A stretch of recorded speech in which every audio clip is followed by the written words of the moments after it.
Hey everyone, I'm your host, Emily Lauren. Welcome to the Body Positive Podcast, where we ditch diets, normalize real bodies, and help you feel better in your own skin.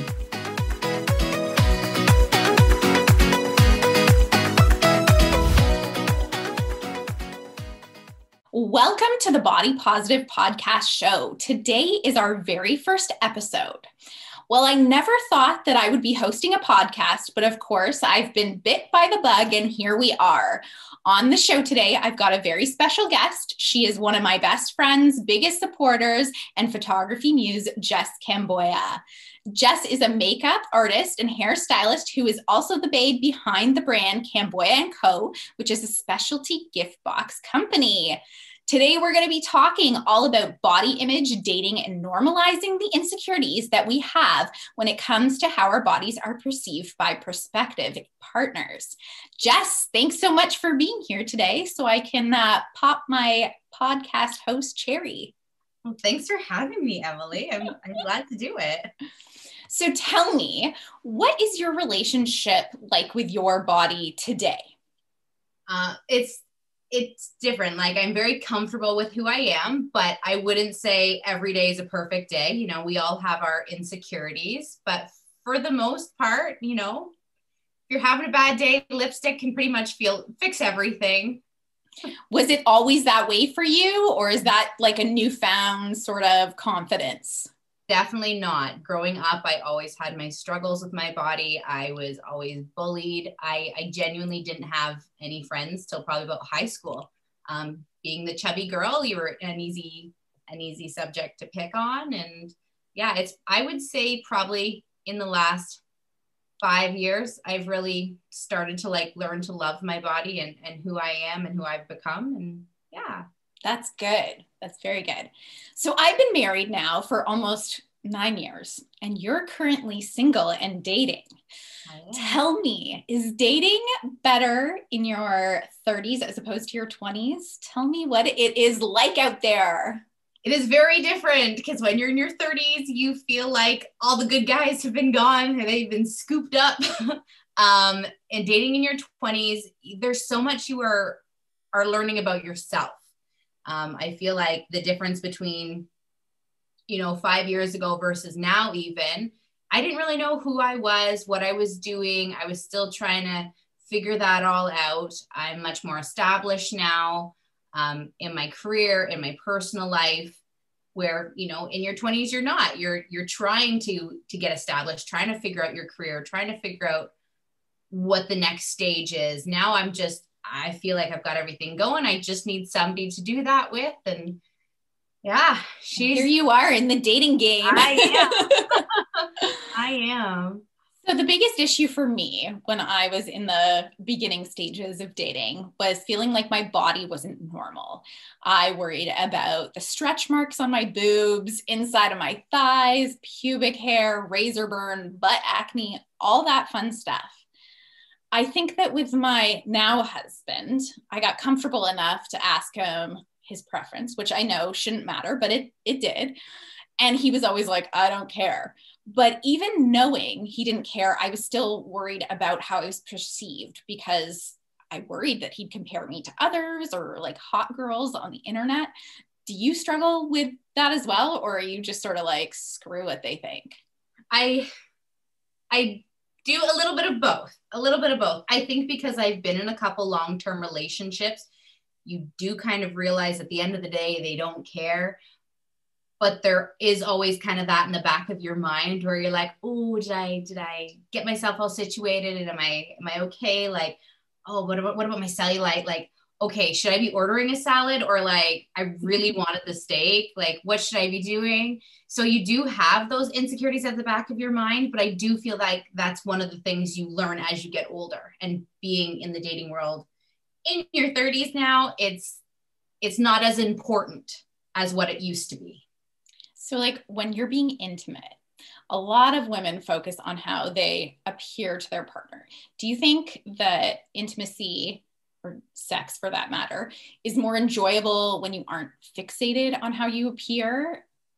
Yeah, absolutely. I feel like you just own it, just rock it. However you are, that's going to be far more attractive than you kind of like, shutting the lights off, making sure it's like totally dark. Just enjoy the moment, be who you are. They are not looking at that little roll or that hair you forgot to get. They do not care. So I don't know why we focus on it so much. We don't care about these things on them. You're just trying to enjoy it. So I don't know why they put that pressure on us. That's so true.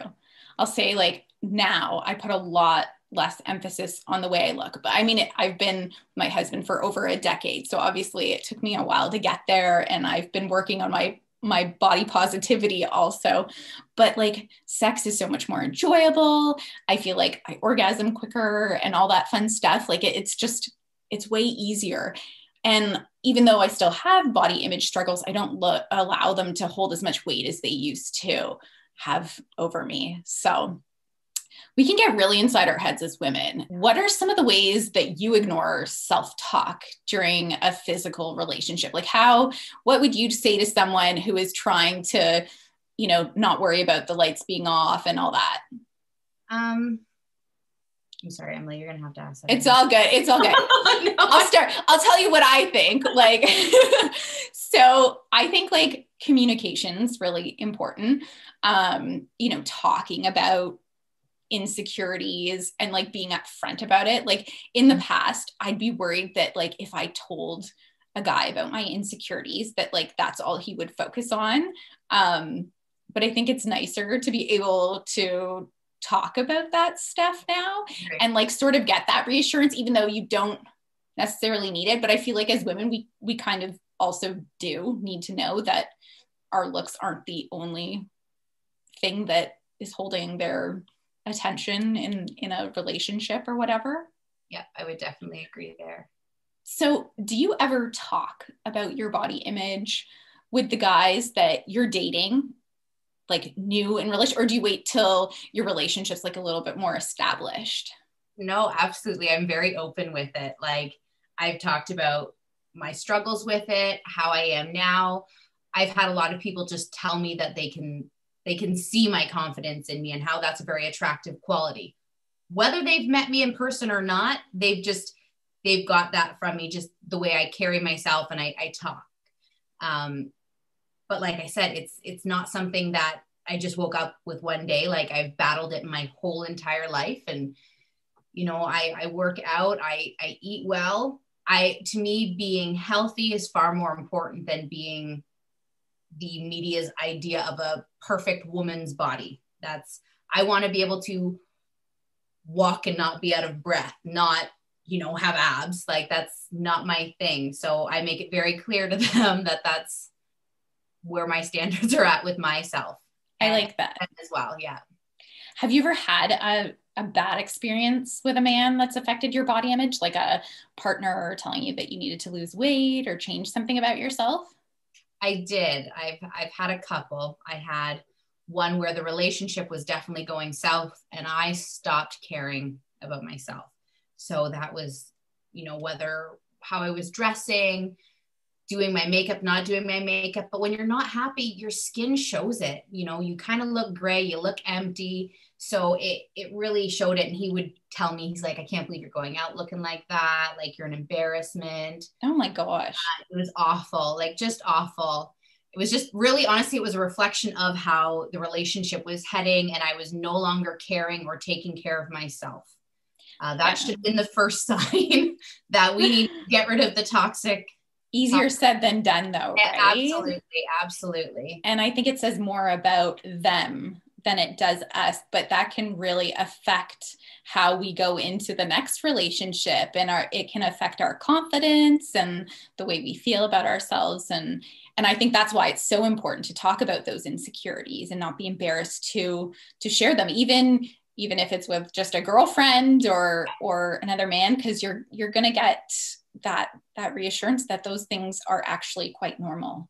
Well, and it did affect my next relationship because he was very complimentary. He would tell me I was beautiful, whether I was wearing makeup or not, which is great, but I never believed it. Mm-hmm. I never believed it because in the back of my mind, I was always thinking, I know what I look like right now. I'm in sweatpants. There's no way you can think I look beautiful. And still to this day, I'll say thank you, but I still struggle to accept a compliment. Is whether I feel beautiful or not, I really struggle to accept it. And that is something I battle with. I think we're all there. I remember saying to a friend of mine when I first started dating my husband, what if he met me, but I didn't look like me? Like, what if I was, thinner and blonde and everything that I am, but there was a version of me that was more attractive. Would he leave me for her? And like, it's so silly to think about that now, but I was so insecure at the beginning because I felt like I had to measure up to this impossible standard. And obviously I've learned a lot since then. Here we are now, and we're still talking about these things, and they still play a role in our relationships, even as we become more comfortable in them. Mm-hmm.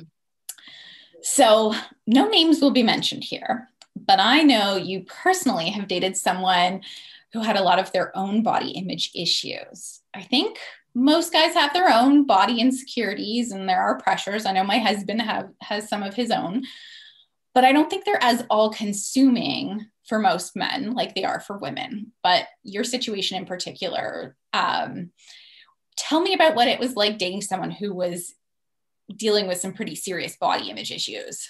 Yes, it definitely took a toll on myself personally, as well as the relationship.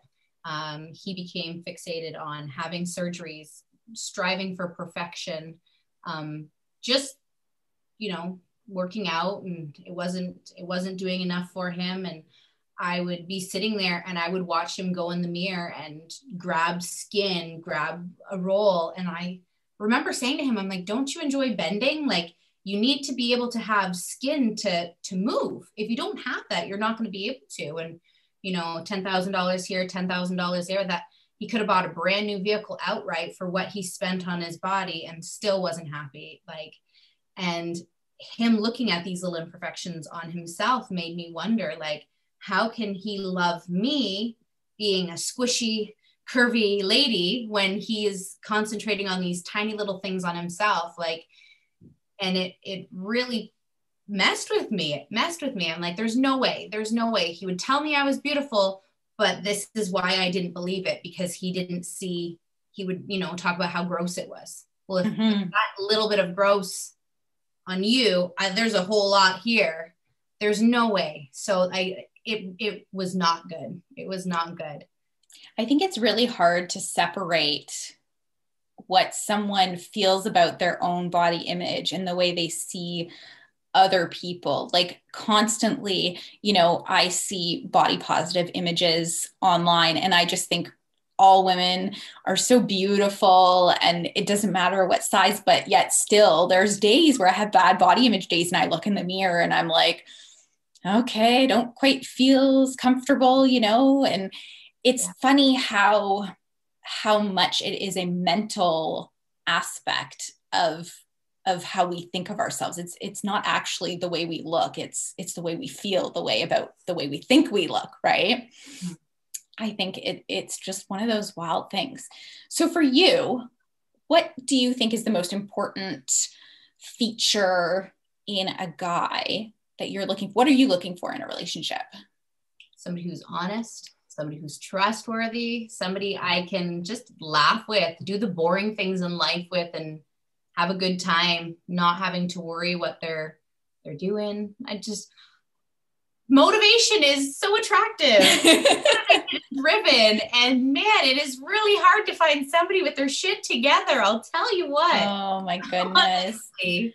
I always say to my husband that the most attractive thing he can do is like do the dishes and stuff like that. Right. So we're not asking for a chiseled man out there. We're just looking for a partner who cares about us. And I think that's a really good way to think about it too, when we're thinking about ourselves, is that, if that's what we're looking for, I know the standards are different, much different for men and women, but if that's what we're looking for out there, then, we have to give guys more credit and think that they're also looking for a partner, and most of them, the good ones at least, aren't going to care about all the other physical stuff, right? Because I mean, growing old with someone is about a partnership, right?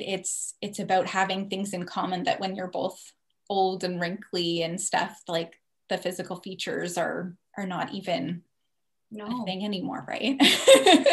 Confident in who you are, like that's far more attractive than, you know, somebody who is like abs and whatever, the most beautiful man. Like, just because they're attractive does not mean that they're confident. You know, I'd much rather be confident in who you are. It's far more of an attractive quality. That just made me think of something. How would you feel dating someone that is more close to that like ideal man, you know, the chiseled bod, big muscles, like super attractive? How do you think that would affect the way you see yourself? And so I probably about 5 years ago, I was, you know, Tindering away. And I remember matching with this guy, and he was hotter than hot.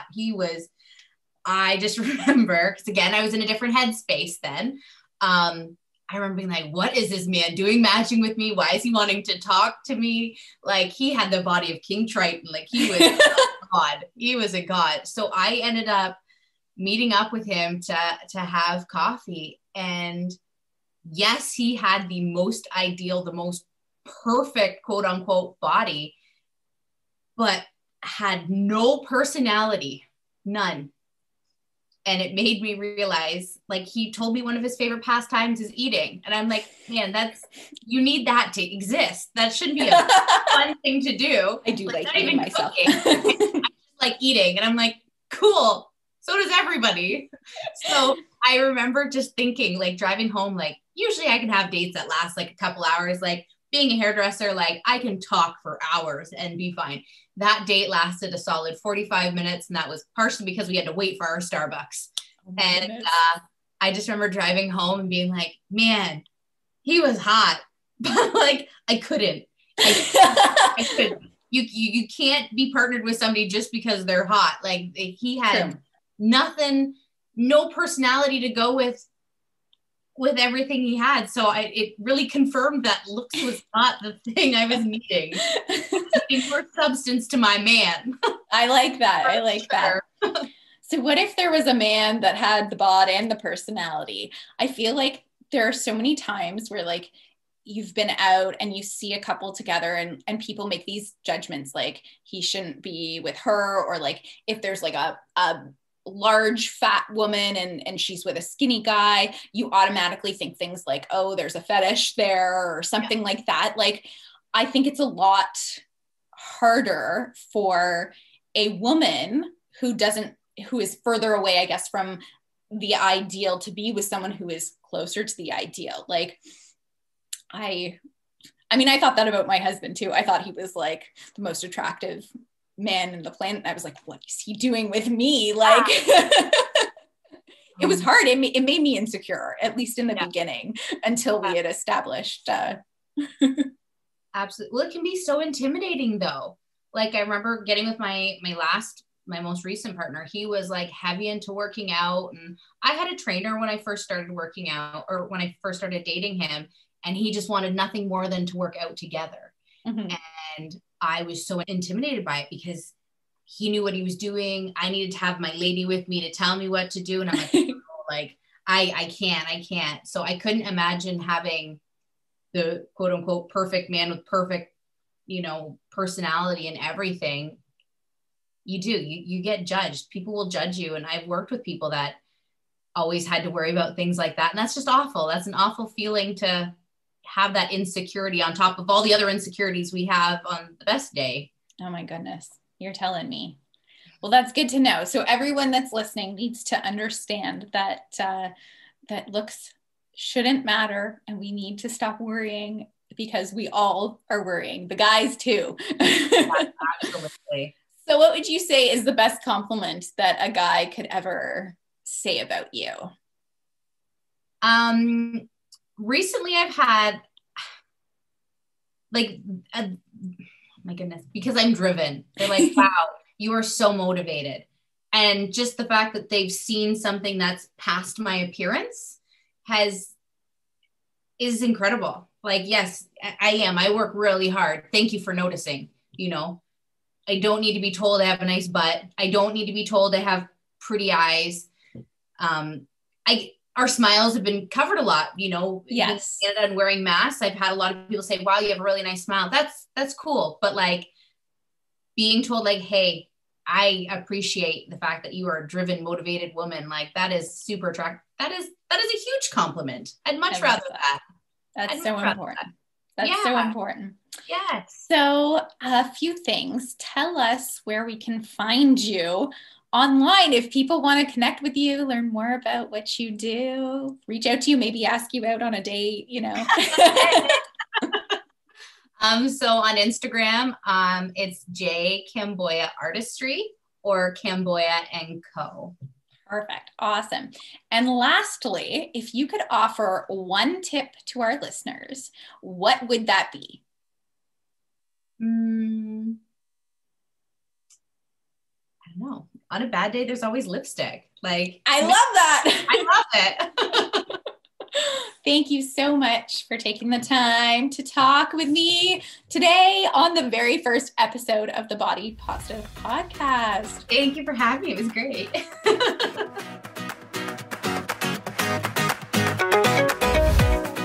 Once again, thanks for listening to today's episode. Make sure you follow us at Real Happy Daughter, and please share this with someone who needs a little more real in their life.